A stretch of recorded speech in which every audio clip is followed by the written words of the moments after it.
কথা বলবে রাম নারায়ণ রাম নারায়ণ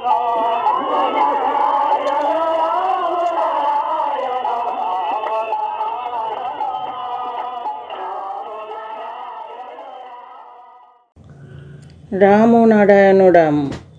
ঠাকুর শ্রী শ্রী বালক ব্রহ্মচারী মহারাজের শ্রীচরণে শতকোটি প্রণাম জানিয়ে শুরু করছি আজকের বেদ চর্চা। বিষয় কামধেনু মা। প্রথমে কামধেনু মায়ের পরিচর্যায় নিযুক্ত এখনও বর্তমান 90 বৎসর বয়স্ক ঝন্টুদার মুখে কামধেনু মায়ের আবির্ভাবের কাহিনীটা জেনে নেওয়া যাক। ঘটনাটা হচ্ছে, ব্রহ্মা বিষ্ণু শিব এই কামধেনু মায়ের কাছে গিয়ে পড়ে থাকতো। কৃষ্ণ কামধেনু মায়ের গোয়াল পরিষ্কার করত, কৃষ্ণ স্বয়ং অর্থাৎ বিষ্ণু। তাই সেই কামধেনু মা, সে হচ্ছে যে এইখানকার ত্রিলোকের অধীশ্বর। সেও ঠাকুরের কাছে এসছে। ঠাকুর বলেছিলেন কৃষ্ণর সময় এসেছিল আর মহাপ্রভুর সময় ছিল শ্রীবাসের আঙিনায়। আচ্ছা, এটা কেউ জানতো না, এটা ঠাকুরই বলছেন। আর ঠাকুর নিজেকে বলছেন এই অভাগার কাছে এসছে। বুঝতে পেরেছ? হ্যাঁ। তাই কামধেনু মা সম্বন্ধে, সেই কামধেনু মা কি করলেন, করছেন, খুব কান্ত। তখন ঘোষদা ছিল, দেখাশোনা করত, খুব কান্নাকাটি করত কামধেনু মা। কামধেনু মা কান্নাকাটি করতে একদিন ঠাকুর ঘোষদা বলছে যে মা খুব কান্নাকাটি করছে। তখন ঠাকুর ঘোষদাকে বলে পাঠালো, মাকে বলবি কাঁদতে মানা করবি, আর মাকে বলবি আমি যাওয়ার সময় সাথে করে নিয়ে যাব। সেই দিন থেকে, সেই বলার পর থেকে মা আর কাঁদতো না। আচ্ছা, কোনোদিনই কাঁদতো না। তারপরে মা তো 2 বছর আগে, প্রায় 2 বছর আগে চলে গেল। ঠাকুর কথা দিয়েছিল আমি সাথে করে নিয়ে যাব। 2 বছর আগেই মা চলে গেছেন। বুঝতে হবে, ত্রিলোকের অধীশ্বর তিনি কি বুঝে এসেছেন, তিনি এমনি এমনি আসেননি।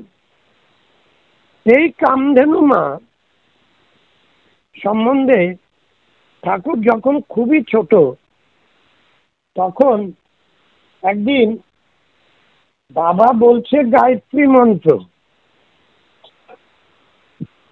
তাই আমি একদিন গায়ত্রী মন্ত্র করছি, হঠাৎ দেখি একটা মেয়ে আসলো। মেয়ে এসে আমাকে একটা আঁচলের বাড়ি দিল। ঠাকুর বলছেন আমাকে একটা আঁচলের বাড়ি দিল। সেই আঁচলের বাড়িটা সে আমার খুব এতে লাগলো। তা আমি আর কিছু বললাম না। আমি কিছু না বলে ফিরে আবার যখন এ করলো, আসলে আমি ওর পুরো পাওয়ারটা কেড়ে নিলাম। একদম সাধারণ মেয়ে হয়ে গেল।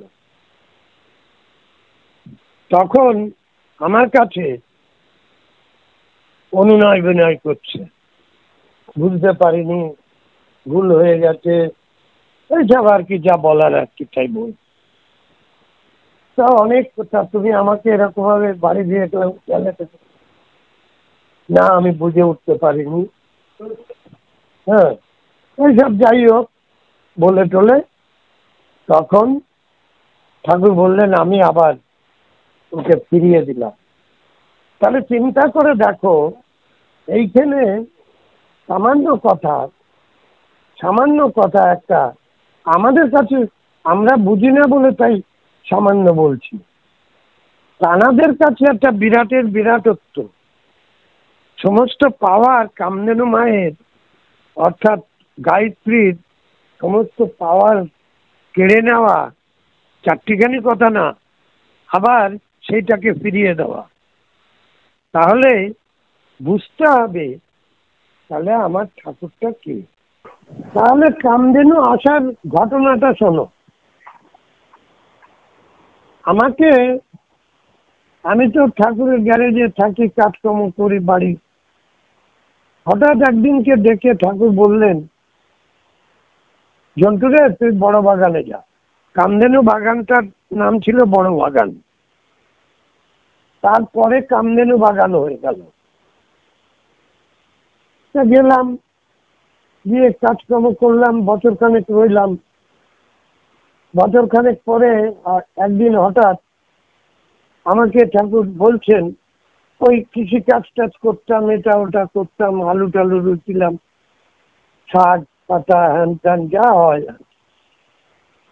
তারপরে ঠাকুর বললেন একদিন দেখে, জন্তুরে কি বাবা জানিস আমার গরু পোষার খুব ইচ্ছা, গরু পোষার খুব শখ। তো ঠিক আছে, তাহলে আমি বললাম বাবা গরু পাবো কোথায়? তখন ঠাকুর বললেন বাইরে দেখ না। এইবার গুরু যখন কইছে বাড়িয়ে দেখতে, বাড়িয়ে দেখলাম, খবর টবর নেব বলে আমি আর একটা ছেলে তাকে সঙ্গে করে নিয়ে, সে হিন্দুস্তানি, তাকে সঙ্গে করে নিয়ে ওই বাগানের সামনে থাকতো, হ্যাঁ, তাকে সঙ্গে করে নিয়ে গেলাম। হেঁটে হেঁটে যাচ্ছি, তো আমরা ধরো 1.5 কিলোমিটারের মতন আমরা চলে গেছি। যাওয়ার পরে তখন ভাবছি যে কোথায় নিয়ে যাবে। ওরা খাটাল টাটাল চেনে, হিন্দুস্তানি তো, ওরা দুধের ব্যবসায়ী করে। যাই হোক, হঠাৎ দেখি আমার পাশ দিয়ে, আমাদের দুজনের পাশ দিয়ে দুটো লোক হেঁটে যাচ্ছে। এইবার দুটো লোক হেঁটে যাচ্ছে, তারা বলতে বলতে যাচ্ছে, লোকটাকে 250 টাকা বললাম, দিল না। 300 টাকা হলে হয়তো গরুটা দিতে পারে। এই হলো খবর পেয়ে গেলাম, বুঝলে। অথচ খাটালের সামনে, আমরা জানিও না, আমি তো জানি না, খাটালের সামনে আমরা চলে গেলাম। খাটালে গিয়ে গরু দেখলাম, গরু দেখে দেখে দাম টাম করে চলে এলাম। পরের দিন গেলাম, গরু নিয়ে এলাম। এবার ঠাকুর নাম রাখলেন সুন্দরী। বছর 2 যেতে সুন্দরীর অর্থাৎ মার আবির্ভাব হলো, অর্থাৎ সুন্দরীর বাচ্চা মার আবির্ভাব হলো। তা প্রথম চোটে তো আমরা বুঝতে পারিনি। বড় হচ্ছে ঠাকুর মাঝে মাঝে বলছেন, দেখ কামধেনু এসছে নাকি। তখন আমি সামনে গলকম্বল, ছেলেদের রূপ, পিছনে মাতৃরূপ, ঠাকুর বলার মতন বলছেন, আমরা ওই রকম খুব একটা গুরুত্ব দিইনি। কামধেনু সম্বন্ধে জানি না, তো গুরুত্বটা কি দেব। আমি প্রায় কামধেনু আসার বছরখানেক ছিলাম। রাম ও নারায়ণ রাম। শুকচরধাম 18ই ফেব্রুয়ারি 1985। বিষয়টা হচ্ছে, সব তীর্থ দর্শনে যে ফল না হয়, কামধেনু দর্শনে সেই ফল হয়। ঠাকুর বলছেন, আমরা কোথা থেকে এসেছি, কেন এলাম, কোথায় বা যাব, এই সৃষ্টির কারণটা কি, এর রহস্যটা কি, আজও হয়নি তার সমাধান। বৃত্তির নিবৃত্তিতে জীবনের তাগিদে মানুষ যে চলছে, প্রত্যেকেই নিজ নিজ প্রয়োজন মিটিয়ে নেবার জন্য যা কিছু করে যাচ্ছে। এই যে এত খাদ্য সমস্যা, তার সমাধানের জন্য যা কিছু সমাচার যা আছে, তাই দিয়েই তো মানুষ সমাধানের জন্য চেষ্টা করে যাচ্ছে। কোনো বৈজ্ঞানিক বলতে পারবে না নতুন কিছু করলাম, যাহা আছে তাহাই বহির্গত হচ্ছে। কোনো দার্শনিক বলতে পারে না নতুন কিছু জানালাম, আমি বলতে পারবো না নতুন মতবাদ দিলাম। এই বিশ্বে, এই সৃষ্টিতে যাহা আছে তাহাই বের হয়ে আসছে। সাংবাদিকের প্রশ্ন, আজ্ঞে আপনার এখানে একটা গাভী আছে, সে নাকি কামধেনু? বর্তমান জগতে কামধেনুর আবির্ভাব এ যে অবিশ্বাস্য ব্যাপার। এ ব্যাপারে কৃপা করে যদি একটু আলোকপাত করেন তাহলে জানতে পারি। ঠাকুর বলছেন, বিশ্বাস এবং অবিশ্বাসের মাত্রাটা তোমার পছন্দ মতো হতে পারে না। একটা গ্লাসের জল দেখছো স্বচ্ছ সুন্দর, তবুও আমি বলবো স্বচ্ছ নয়। যন্ত্র দিয়ে দেখলে দেখা যায় তার ভিতরে পোকা কিলিবিলি করছে। যা চোখে দেখা যায়, সাধারণ দৃষ্টিতে বোঝা যায়, সেই দেখাটাই দেখা নয়। অনুবীক্ষণ যন্ত্র নিয়ে দেখলে সেই জল আর খেতে ইচ্ছে করবে না। আমরা দুই চোখে যা দেখছি তাতে আমরা বিশ্বাস করি না, একথা বললে ভুল হবে। এই বিশ্বাস করি না এই কথাটা কতটা মাত্রার থেকে, কতটা চিন্তার থেকে তুমি বলছো, সেই জন্য বলছি, গভীরভাবে চিন্তা করে প্রতিটি বস্তুর বস্তুত্বকে বিশ্লেষণ করে করে এগিয়ে যেতে হবে। একটা গাভী ছিল, সে এখানেই জন্ম নিয়েছে। 4 বছর 5 বছর হয়ে গেল গাভীটির বয়স। তখন তাকে নিয়ে যাওয়া হলো ষাঁড়ের কাছে। ষাঁড়কে তার কাছে আসতে দেখে এমন লাথি মারলো যে ষাঁড় তো উঠে দৌড়। গাভী ষাঁড়কে লাথি মেরেছে এমনটা দেখা যায় না। কোনো গাভী ষাঁড়কে লাথি মারে না। সেই লাথি খেয়ে ষাঁড় যে ছুটছে আর পিছপা দিচ্ছে না। বিশালাকার ষাঁড়টা এই যে কারেন্ট খেলো বা কি আরাম পেলো বলতে পারবো না, কিন্তু সে যে ছুটছে পাগলের মতন, আর পিছপা দিল না। তারপর তো হলোই, যারা নিয়ে গিয়েছিল তাদের উপরেও রাগ। গুঁতোতে গুঁতোতে তাদের বুঝিয়ে দিয়েছে, তোমরা কেন আমাকে নিয়ে আসলে এখানে, তোমাদের ত্রুটি হয়েছে, আর কখনো এমন সাহস করবে না, সেটা তাদের বুঝিয়ে দিয়েছে। তারাও এদিক থেকে তাদের আগ্রহ সরিয়ে নিয়েছে। বুঝেছো সাংবাদিক? সাংবাদিক বলল, আজ্ঞে হ্যাঁ ঠাকুর। সাধারণত প্রত্যেক গাভীকে সময়ানুযায়ী ষাঁড়ের কাছে নিয়ে যাওয়া হয়। তাদের পেটে বাচ্চা আসে, বাচ্চা জন্ম নেয়, স্তনে দুধ আসে। কিন্তু এই গাভীটির দুধ এই প্রচলিত ধারা অনুযায়ী আসেনি। কিছুদিন পরে একদিন সকালবেলা যারা গোয়াল ঘর পরিষ্কার করে মন দিয়ে কাজ করছে, এটা তাদের প্রাত্যহিক কর্তব্য কর্ম, তখনও তারা জানে না গাভীটি যে কামধেনু। হঠাৎ দেখে গায়ের মধ্যে ছিটকে ছিটকে কি যেন পড়ছে। নিজেদের গায়ে হাত দিয়ে তারা দেখে ফোঁটা ফোঁটা দুধ। সবাই আশ্চর্য হয়ে যায়, দুধ এলো কি করে? উপর থেকে পড়ার মতো কিছুই তো দেখা যাচ্ছে না। হঠাৎ গাভীর বাঁটের দিকে তাকিয়ে দেখে দুধ ছিটকিয়ে পড়ছে। বাচ্চা নেই, অথচ বাঁট থেকে দুধ পড়ছে। সবাই বিস্ময়ে নির্বাক হয়ে যায়। কেমন করে এই অসম্ভব সম্ভব হলো? তারা ছুটে এসেছে আমার কাছে। আমাকে বলছে, বাবা, বাঁট টানছি, 200-250 করে দুধ দিচ্ছে, ভীষণ সুন্দর, কি ঘন দুধ। আমি বললাম, পুরাণের কাহিনীর কামধেনুর সাথে এর কিছু মিল দেখা যাচ্ছে। যাই হোক, তোমাদের কাছে যখন এসেছে, মন প্রাণ দিয়ে ওর সেবা করো।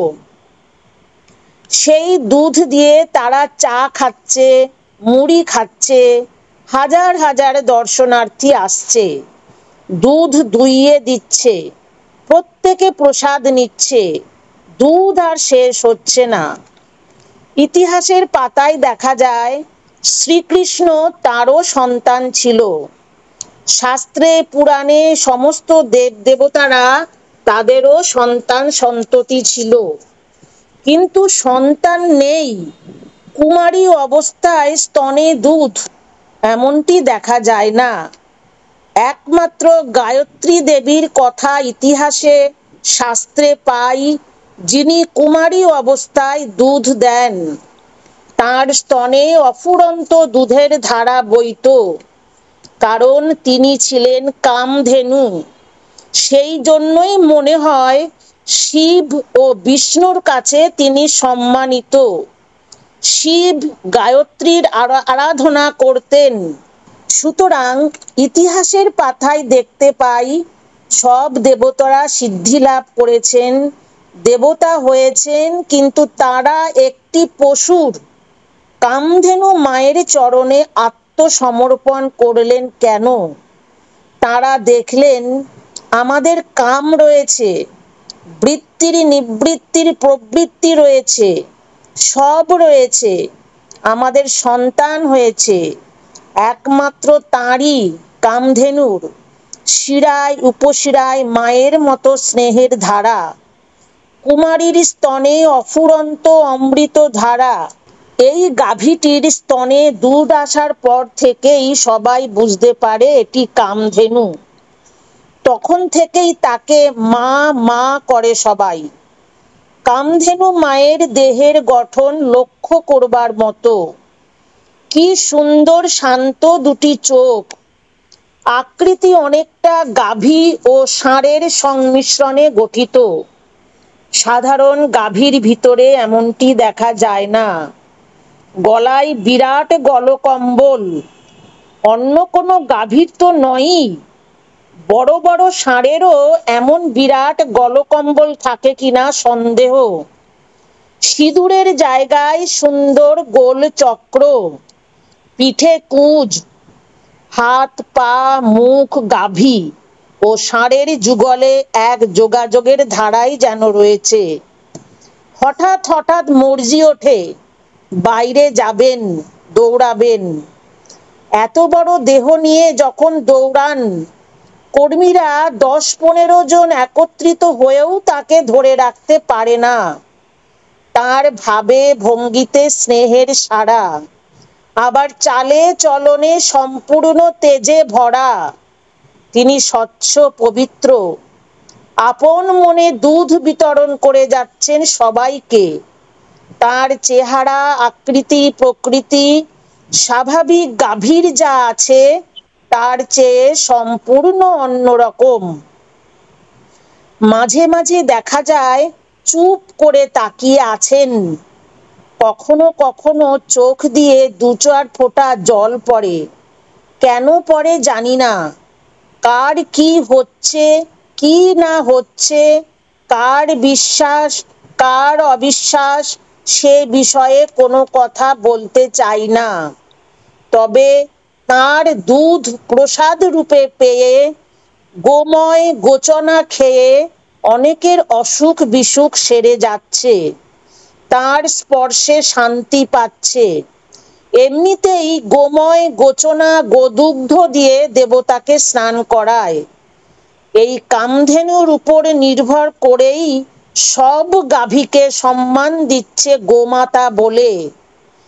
আজ সেই মা যখন নিজে এসে উপস্থিত হয়েছেন এই অভাগার শ্রী শ্রী ঠাকুরের কাছে, বলার কিছু নেই। ইতিহাসের পাতায় শ্রীকৃষ্ণ বলো, বাল্মীকি বলো, বশিষ্ঠ বলো, কপিল মুনি বলো, বিরাট বিরাট সব জাহাজ সমতুল্য পণ্ডিত, বিজ্ঞ বিচক্ষণ ব্যক্তিরা কামধেনুর সেবা করেছেন। তারা নিজ হাতে কামধেনুর গোয়াল ঘর পরিষ্কার করতেন, গঙ্গা জল দিয়ে তার চরণ ধুইয়ে দিতেন। আমরা ততটা করতে পারবো কিনা জানি না। সেই সময়কার মহানরা বলেন, প্রকৃতির ইতিহাসে এটি বিরল। ইনি স্বতন্ত্রা, প্রকৃতির শাশ্বত দান। বাচ্চা হয়নি, বাচ্চা নাই, অথচ স্তনে দুধের ধারা। প্রকৃতির ইতিহাসে এরকম দেখা যায় না। সব তীর্থ দর্শনে যে ফল না হয়, কামধেনু দর্শনে সেই ফল হয়। কারণ ইনি হলেন স্বচ্ছ, মাতৃত্বের শ্রেষ্ঠ নিদর্শন। তিনি জগন্মাতা, তাই তিনি গায়ত্রী। তার কাছে আমার ছেলে, ওর ছেলে, তার ছেলে নাই। তার স্তন সবার জন্য। সুতরাং এত বড় গভীর শক্তি তার। বিরাট শক্তিধারিণী সেই মা কামধেনু। আমরা তার মাঝে মাতৃত্বের শ্রেষ্ঠ নিদর্শন স্বরূপ তার বিরাট সত্তাকে উপলব্ধি করছি। রাম ও নারায়ণ রাম। পুস্তক সূত্র কল্যাণদায়িনী কামধেনু মা। প্রিয় শ্রোতাবৃন্দ, আপনারা আপনাদের মতামত কমেন্ট করে জানাবেন এবং শেয়ার করে সবার মাঝে ঠাকুরের কথা ছড়িয়ে দেবেন এবং সাবস্ক্রাইব করে দেবেন, যাতে পরবর্তী অধ্যায়গুলো আপনাদের কাছে সহজেই পৌঁছে যায়। রাম ও নারায়ণ রাম।